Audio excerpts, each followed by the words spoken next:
Man makes stunning discovery after a baby bear jumps into his raft.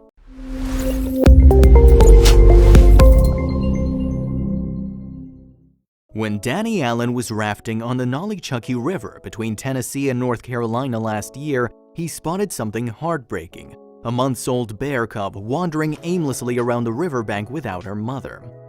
Danny steered his raft closer to the poor cub to investigate. Pulling right up to the poor thing, he was only hoping to get a better look at her. That's when the baby bear did something he never saw coming. When Danny Allen saw this baby bear all by herself on the banks of the yUyJfq River, he quickly steered his raft towards the poor animal, hoping to get a better glimpse and see if she was okay. He was surprised, however, when she hopped right into the raft with him. Danny quickly brought the bear to USA Raft Company's Matt Moses, who had seen the lonesome creature just a few days before. Realizing her mother was no longer in the picture, they determined a plan of action for the orphaned cub. When Danny first found the bear, it was clear she was starving and dehydrated. Without her mother, she had barely managed to survive. It was safe to say that she was in serious need of nourishment, or else she would perish. So Danny and Matt promptly called the Tennessee Wildlife Resources Agency, which brought the cub to the Appalachian Bear Rescue. It was a bit of a whirlwind rescue mission, but finally she would get the help she needed. Doctors gave the baby bear plenty of fluids and nicknamed her Noli after the river where she was found. Right away, she seemed to respond to her rescuers with gratitude. She was definitely a sweetheart, and she was excited to get some food and water. The veterinarians gave Noli a thorough examination and started preparing for her recovery. She was going to be okay as long as they acted quickly. Poor Noli was a tad bit confused at all the poking and prodding though. Slowly, the rescuers started to get Noli acquainted with her new surroundings. She was a quick learner and she seemed to enjoy her new home. It helped that she was finally getting lots of food and attention, and she was growing stronger every day.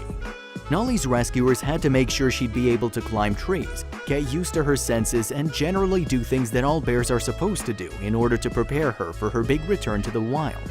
They wanted her to learn all the bear necessities, so to speak. Noli even took a liking to applesauce and grapes, which helped rehydrate her during her recovery. She'd gone from aimlessly wandering a riverbank looking for food to having her own big bowl of sweet applesauce. What a turnaround!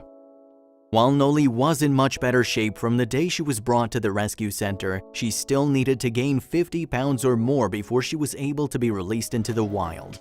That meant she'd need a lot more applesauce and some rejuvenating naps.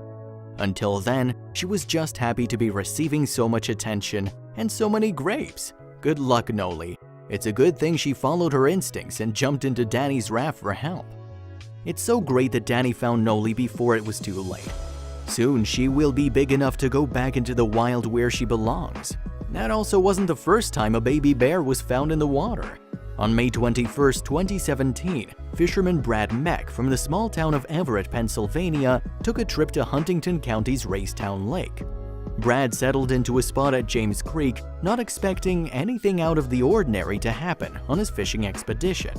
Something strange did happen though, but it had absolutely nothing to do with anything that Brad caught on his line. It all started when he saw some sort of movement in the lake. Initially, he thought it was just a floating log. Racetown Lake is a heavily wooded area, so it wasn't too far-fetched to think the object in question was anything else. When he got a closer look though, it started to seem like the log was covered in fur. "I saw it coming towards me. I thought it was just a beaver or something like that," Brad said in an interview. When the object floated closer to him though, he realized it was nothing of the sort. "It got closer and I looked at it and thought, holy crap," recalled Brad. As he suspected, it was a wild animal after all. Only it still was not one that he thought he would see so far out on the lake. Finally close enough to see the truth, Brad realized the piece of flotsam was actually a brown bear cub struggling to tread water. The poor creature was so exhausted that he was just barely able to keep his snout above the water. The little cub actually seemed to be trying to swim towards Brad's boat, as if he knew the man was his only chance at finding help. The fisherman knew he had to do everything in his power to save the suffering creature. Brad knew then what to do, though it was difficult to convince himself to pick up the cub with his bare hands. Even mere seconds before he actually went through with it, he was questioning himself. Would the bear try to bite him? Would his mother attack from somewhere nearby? Still, he had no time to waste. Just as I was about ready to grab it, I thought to myself, please don't bite me, remembered Brad. Luckily, the grateful cub didn't seem to have any intention of harming his savior in any way. "It was calm as can be, didn't show any hostility at all towards me," said Brad. Nobody could have blamed him if he'd admitted to being more than a little nervous about the incident, though. Brad had to be careful about his next move. What on earth was he supposed to do with a bear cub on his boat? There was no cell phone reception in the middle of the lake, so he couldn't contact an expert. He did have one idea, though. "I saw the direction it was swimming in," said Brad. He decided the cub had probably lost his mother and was still looking for her, so he turned his boat in that direction. "I kind of figured maybe the mom swam across first," said Brad about his plan, "and because the baby was so little it was struggling. I just figured she'd be up on the bank somewhere." Once Brad made it to the opposite side of the lake, he gently placed the bear cub on land. The little creature, cold and frightened, scampered off, but not before taking one last look at Brad. It was as if he was thanking the man for his help. Despite the fact that Brad's heroic actions undoubtedly saved the cub's life, the Pennsylvania Game Commission strongly advises against anyone doing a similar thing. Touching wild animals can be extremely dangerous, and they advise against it.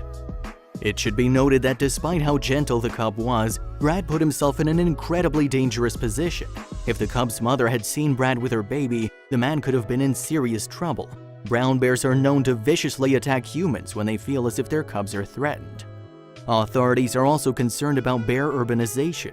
Brown bears generally prefer to stay in their natural habitats in the wild. If they become too comfortable in human-dominated environments, however, that could change. The Pennsylvania Game Commission made it clear that anyone who's found themselves in a similar situation as Brad should call them for assistance. Of course, Brad had no way of doing that without cell phone reception, so he had to make a gut decision. "The cub was gonna drown if I didn't help it," he said. "I never thought anything else other than get it and help and take it to the shore." He also hoped the bear cub found his mom. "Hopefully they can get reunited again," he added. You're definitely not gonna want to miss Brad's account of the experience in his own words. Whether it was safe for him to pluck the waterlogged cub didn't matter. He certainly made a difference. It would have been awful if that cub hadn't made it.